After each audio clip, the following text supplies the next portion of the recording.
नमस्कार प्यारे बच्चों, मैं राज सर आपके बीच में फिर एक नए वीडियो के साथ उपस्थित हूँ। प्यारे बच्चों, तो बिल्कुल ध्यान से कंसंट्रेट होकर के आइए देखते हैं इस वीडियो को कैग के बारे में। ठीक है, आइए देखते हैं। कैग या इसी को बोलते हैं बच्चों controller and auditor general of India. इसे हिंदी में क्या बोलते हैं? भारत का नियंत्रक और महालेखा परीक्षक। थोड़ा सा बड़ा नाम है, एक बार मेरे साथ बोल लीजिए। भारत का नियंत्रक और महालेखा परीक्षक। भारत का नियंत्रक और महालेखा परीक्षक हिंदी में हो जाएगा, और इसे इंग्लिश में क्या बोलते हैं? Controller and auditor general of India. और इसे शॉर्टकट में क्या कहते हैं बच्चों? कैग बोलते हैं। क्या बोलते हैं? कैग। ठीक है, आइए आगे देखते हैं। तो कैग के बारे में कहाँ पर वर्णन है, किस अनुच्छेद में वर्णन है? तो आपका बताएंगे 148 महान्यायवादी में कहाँ पर किस अनुच्छेद में? 76 में। लेकिन कैग के बारे में जब बात करेगा या भारत का नियंत्रक और महालेखा परीक्षक तो हो जाएगा 140। ठीक है बच्चों, अनुच्छेद 148 में बताया गया है। इसके बाद जो एक कैग है, इनको एक दी गई है लोक वित्त का संरक्षक कहा गया है। बहुत इंपॉर्टेंट है। मतलब एक कहा जाएगा कि लोक वित्त का संरक्षक किसे कहा जाता है? लोक वित्त का संरक्षक किसे कहा जाता है? तो आपका बताएंगे कैग को या भारत का नियंत्रक और महालेखा परीक्षक। ठीक है, नेक्स्ट। इसके बाद डॉक्टर BR अम्बेडकर में यहाँ पे लिखा हुआ है भीमराव अम्बेडकर। ये इनके अनुसार, डॉक्टर भीमराव अम्बेडकर के अनुसार यह जो कैग वाला जो पद है, भारत का नियंत्रक और महालेखा परीक्षक है, इन्होंने कहा था, क्या कहा था कि सबसे महत्वपूर्ण पदाधिकारी होता है। यानी कि डॉक्टर भीमराव अम्बेडकर ये बात को कहते हैं, निश्चित रूप से बहुत ही इंपॉर्टेंट चीज है। तो आप जानते रहिए कि अकॉर्डिंग टू भीमराव अम्बेडकर जो भारत का नियंत्रक और महालेखा परीक्षक होता है बच्चों, ये सबसे महत्वपूर्ण पदाधिकारी होता है। ठीक है, आइए देखते हैं। नियुक्ति, इनकी नियुक्ति कौन करता है? वही राष्ट्रपति करते हैं। कैग की नियुक्ति राष्ट्रपति, किसके सलाह पर? मंत्री परिषद के सलाह पे। ठीक है, मंत्री परिषद में कौन शामिल होता है? लोकसभा तथा राज्यसभा के जो सदस्य होते हैं वो शामिल होते हैं। ठीक है, सभी नहीं होते हैं, ये आप जानते होंगे अच्छे से। नेक्स्ट, योग्यता। अब देखिए यहीं पर इंपॉर्टेंट चीज है कि क्या योग्यता का उल्लेख है। भारतीय जो संविधान है, भारतीय संविधान में कैग की योग्यता का उल्लेख है, तो बच्चों याद रखिएगा कि योग्यता का उल्लेख नहीं है। कैग की योग्यता का उल्लेख भारतीय संविधान में नहीं है, तब फिर कैसे हम रख लेंगे तब? तो कैग एक्ट 1971 में उसके अनुसार क्या करा बच्चों कि वित्त देखिए वित्त का विशेषज्ञ हो, वह व्यक्ति क्या हो? वित्त का विशेषज्ञ हो, लोक लेखा का विशेषज्ञ हो, या 10 वर्षों तक वह लोक सेवक के रूप में अपनी सेवा दी गई हो। वह फिर से देख लीजिए, जो कैग है उसकी योग्यता का उल्लेख नहीं दिया गया भारतीय संविधान में। ठीक है, लेकिन कैग एक्ट 1971 के अनुसार वह वित्त का विशेषज्ञ हो, लोक लेखा का विशेषज्ञ हो, या 10 वर्षों तक वह लोक सेवक के रूप में अपना सर्विस किया, अपना कार्य किया हो। आइए कार्यकाल देख लेते हैं बच्चों। कार्यकाल 6 वर्ष या 65 वर्ष की आयु तक होता है। ठीक है, कार्यकाल जो होता है कैग का मतलब 6 वर्ष या तो अपना ड्यूटी करेंगे या तो फिर 65 वर्ष की आयु तक। इन दोनों में जो सबसे पहले पूरा हो जाएगा। अगर मान लीजिए कि वह 62 साल की उम्र में बनते हैं कैग अधिकारी, ध्यान दीजिएगा, अगर वह व्यक्ति 62 साल की उम्र बनता है तो 62 3 65 यानी कि 3 साल ही ड्यूटी करेगा, क्योंकि 65 पूरा हो जाएगा। 62 के बाद 3 साल ही करेगा, तब तक उसको वो 65 साल का हो जाएगा। जैसे 65 साल का हो जाएगा तो उनको उस पद से हटा दिया जाएगा। या 6 वर्ष, या क्या हो जाएगा? 6 वर्ष। तो दोनों में से जो सबसे पूरा होगा, मान लीजिए 6 वर्ष के हैं, 55 साल के हैं, अगर मान लीजिए वो 55 साल के हैं तो 55 ईयर ओल्ड है, तो 6 यानी 55 6 61 साल, तभी 65, क्योंकि 65 तो भी बहुत दूर है अभी, इसलिए क्या हो जाएगा? तो 55 साल के तो 6 साल की 61 साल के होंगे। इस तरीके से क्या हो जाएगा? वह उनको हटा दिया जाएगा। नेक्स्ट देखिए, पद मुक्ति। क्या है बच्चों? पद मुक्ति मतलब ये अपने पद से कैसे हटाया जा सकता है? तो सुप्रीम कोर्ट के जज के हटाने वाली प्रक्रिया के थ्रू ही इनको भी हटाया जा सकता है। क्लियर हो गई बात? देखिए यहाँ पर योग्यता के रूप में ऐसा कुछ नहीं दिया हुआ है, लेकिन यहाँ पर हटाने वाली बात, इनको पद से जब हटाया जाएगा, पद से मुक्त किया जाएगा, तो सुप्रीम कोर्ट के जज के हटाने वाली जो प्रक्रिया होती है भी आगे बताया जाएगा न्यायपालिका वगैरह में। आप बिल्कुल ध्यान से सुनिए। तो सुप्रीम कोर्ट के जज की हटाने वाली प्रक्रिया कौन सा क्या था? वेतन। इनका वेतन क्या है बच्चों? सुप्रीम कोर्ट के जज के बराबर वेतन है।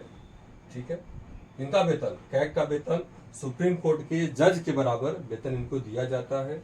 ठीक है, और ये वेतन क्या होती है? भारत की संचित निधि पर भारित होता है। याद रखिएगा, कैग का जो वेतन है, जो उनको जो पैसा मिलता है, पहली बात तो सुप्रीम कोर्ट के जज के बराबर मिलता है, और दूसरी बात कि भारत की संचित निधि पर ये भारित होता है। भारित कहने का मतलब क्या होता है? भारित भार होता है, भारित तय होता है। भारित करने का मतलब यह है कि इनका जो वेतन होता है या वेतन भत्ता होता है या जब पेंशन, मतलब जो चीजें होती है इनको मिलता है, तो या उसमें मतलब आप कमी नहीं कर सकते। आप जितना मिल रहा है, नियत बना हुआ है, तो उसी तरीके से क्या हो जाएगा, वह बनेगा। ठीक है, और इसमें क्या है कि लोकसभा में इसका मतदान नहीं कराया जा सकता। कहने का मतलब भारत का जो वेतन तय है पहले से, जो चीजें हैं भत्ता है, वो सब मिलेगा, लेकिन लोकसभा में इसके ऊपर आप मतदान नहीं करा सकते कि नहीं इनको कम किया जाए, बढ़ा दिया जाए, कैसे क्या है, मतलब स्पेशली कम करने से मतलब है। ठीक है, आइए आगे देखते हैं। नोट, बहुत इंपॉर्टेंट बच्चों, रिटायर्ड होने के बाद, मतलब कैग रिटायर्ड हो गया है, या तो इन्होंने ये पूरा कर लिया या तो ये पूरा कर लिया, तो रिटायर्ड होने के बाद बच्चों क्या है, या लाभ के पद पर कार्य नहीं कर सकते। इंपॉर्टेंट चीज है कि कैग जब रिटायर्ड हो जाएंगे, भारत के नियंत्रक और महालेखा परीक्षक, तो उसके बाद किसी भी लाभ के पद पे ये कार्य नहीं कर सकते। आगे देख लीजिए, ये 3 प्रकार की निधियां हैं। भारत की संचित निधि है, यही ना, संचित निधि से इनको मिलता है, वेतन भत्ता मिलता है। ठीक है, याद रखिएगा। तो भारत की संचित निधि, आकस्मिक निधि और लोक लेखा निधि, ये जो तीनों प्रकार की निधियां हैं बच्चों, ये क्या है? इन निधियों का क्या करते हैं भाई साहब? ये किन मदों से कहाँ पैसा आया और कहाँ खर्च होगा, ये सब के बारे में पूरा लेखा जोखा इनके पास होता है। बहुत ही इंपॉर्टेंट, इसीलिए तो डॉक्टर भीमराव अम्बेडकर ने कहा कि सबसे महत्वपूर्ण पदाधिकारी है ये भारत का, अकॉर्डिंग टू भारतीय संविधान, ये भारत का सबसे महत्वपूर्ण पदाधिकारी है। ये विभिन्न प्रकार की जो निधियां हैं, इनमें कहाँ से पैसा आया और कहाँ पर खर्च होगा, इसका पूरा लेखा जोखा इनके पास होता है। आइए बच्चों आगे देखते हैं। ये 2 आधार पर लेखा परीक्षण करते हैं। कौन करता है? कैग। 2 आधार पे, कौन कौन से 2 आधार है? पहला आधार क्या है? वैधानिक लेखा परीक्षण, मेरे साथ बोलिए, वैधानिक लेखा परीक्षण, वैधानिक लेखा परीक्षण। और दूसरा क्या है? निष्पादन लेखा परीक्षण। वैधानिक लेखा परीक्षण, निष्पादन लेखा परीक्षण। वैधानिक क्या होता है कि जिस उद्देश्य से सरकारी धन जारी किया गया, क्या उसी उद्देश्य में खर्च किया गया है कि नहीं। ठीक है, ये जो लेखा परीक्षण करते हैं, मान लीजिए कुछ पैसा जिस उद्देश्य से जारी किया गया, तो क्या उसी उद्देश्य में खर्च किया गया कि नहीं। जिस उद्देश्य से जारी किया गया पैसा, सरकारी धन जारी किया गया, उसी उद्देश्य में खर्च किया गया है कि नहीं, जब इसकी जांच होती है तो उसको बोलते हैं वैधानिक लेखा परीक्षण। दूसरा, निष्पादन लेखा परीक्षण। क्या है बच्चों? निष्पादन लेखा परीक्षण, ये क्या होता है? सरकारी धन खर्च करने में बर्बादी, क्या है बच्चों? बर्बादी, भ्रष्टाचार किया गया है कि नहीं। जब इसका परीक्षण हो कि जो सरकारी धन दिया गया है, क्या वो धन मतलब कि उस पर भ्रष्टाचार, उस पैसे का भ्रष्टाचार के रूप में प्रयोग किया गया है या बर्बादी, उस धन की बर्बादी के रूप में किया गया है, तो वह जो परीक्षण किया जाता है उस परीक्षण को क्या बोलते हैं? निष्पादन लेखा परीक्षण। और जिस उद्देश्य के लिए दिया गया, क्या उसी उद्देश्य में खर्च किया गया है, तो उसको बोलेंगे वैधानिक लेखा परीक्षण। यह क्या बच्चों? आगे देखिए, एक बहुत इंपॉर्टेंट है, कैग को लोक लेखा समिति का मित्र, दार्शनिक और पथ प्रदर्शक कहा जाता है। ये सीधे सीधे क्वेश्चन बनता है, तो बहुत ही इंपॉर्टेंट है बच्चों, इसको ऐसे मैं घेर दे रहा हूँ, आप इसको समझ जाइएगा।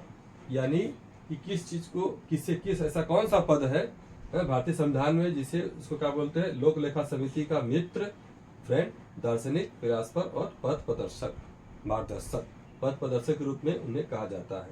किसका? लोक लेखा समिति का मित्र, दार्शनिक और पथ प्रदर्शक। तो क्या बताएंगे?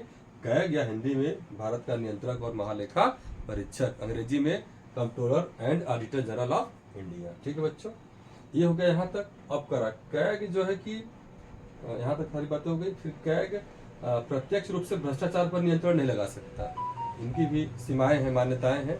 यही कहना चाह रहे हैं कि कैग प्रत्यक्ष रूप से भ्रष्टाचार पर नियंत्रण नहीं लगा सकता। तब क्या कर सकते हैं भाई साहब? लेकिन ये व्यवहारिक रूप से 2 प्रकार से नियंत्रण लगा सकते हैं। मतलब प्रत्यक्ष रूप से तो नहीं कर पाएंगे, कैग प्रत्यक्ष रूप से नहीं कि गलत हो रहा है तो चलो मैं ही इसमें थोड़ा सा वो करता हूँ, इसको रोकता हूँ। तो प्रत्यक्ष रूप से नहीं कर पाएंगे, लेकिन तब व्यवहारिक रूप से क्या करते हैं, ये 2 प्रकार से करते हैं। पहला है कैग रिपोर्ट, कैग अपनी रिपोर्ट जारी करता है।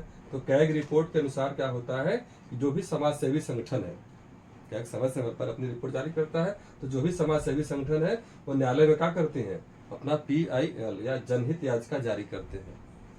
कैग की रिपोर्ट के अनुसार समाज सेवी संगठन जनहित याचिका जारी करते हैं न्यायालय में। इसके फलस्वरूप क्या होता है, फिर उनको दंड मिलता है, या ठीक है, इसका परिणाम होता है।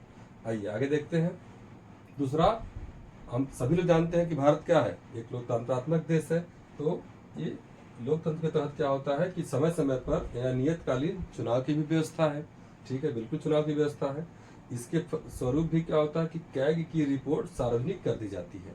ये जो कैग की रिपोर्ट है, महालेखा भारत का नियंत्रक और महालेखा जो परीक्षक है, वो अपनी क्या करते हैं, रिपोर्ट को पब्लिक कर देते हैं, सार्वजनिक कर देते हैं। ठीक है, तो इसके फलस्वरूप क्या होता है बच्चों कि ये सरकारी भ्रष्टाचार सरकार के विरुद्ध हो जाती है। जो भी सरकारी भ्रष्टाचार हुआ है उसमें वो सरकार के क्या हो जाती है, वह विरुद्ध हो जाती है। मान लीजिए जो भी पैसा इधर उधर किए हैं वो सबके जो पूरा चिट्ठा है वो सबके सामने आ जाता है। तो सरकारी भ्रष्टाचार सरकार के विरुद्ध हो जाती है। तो इसी तरीके से है बच्चों, देख लीजिएगा इसमें इम्पोर्टेंट एक आपका देख लीजिए परीक्षा में क्या पूछता है कि लोक लेखा समिति का मित्र दार्शनिक पथ प्रदर्शक किसे कहा जाता है। तो आप बताएंगे कैग को कहा जा सकता है, कहा जाता सकता नहीं से कहा जाता है, एक हो गया। और बच्चों ये भी पूछता है कि रिटायर्ड होने के बाद कैग लाभ के पद पर कोई बना रहता है कि नहीं बना रहता, एक क्वेश्चन पूछा जाता है। और आपका ये किस अनुच्छेद में इसका वर्णन है, 148 में है। और भीमराव अम्बेडकर ने क्या कहा ये, और फिर इसके बाद योग्यता का उल्लेख नहीं है, ये भी बहुत पूछता है, योग्यता का उल्लेख है कि नहीं, क्या उसकी योग्यता का उल्लेख संविधान में किया गया है। ये 3-4 बातें हैं। और एक बात और, एक चीज आपको बच्चों, ये मतलब उनका कार्यकाल क्या होता है। तो आप बता देंगे 6 वर्ष या 65 वर्ष की आयु तक, जो दोनों में से पूरा हो। तो ठीक है बच्चों, आशा करता हूँ कि सारी वीडियो समझ में आ रहे होंगे। और ऐसे ही आप बने रहिए और खूब अपना मेहनत जारी रखिए, सफलता एक दिन आपको जरूर मिलेगी। ठीक है बच्चों, मिलते हैं फिर नेक्स्ट वीडियो में। थैंक यू, जय हिंद।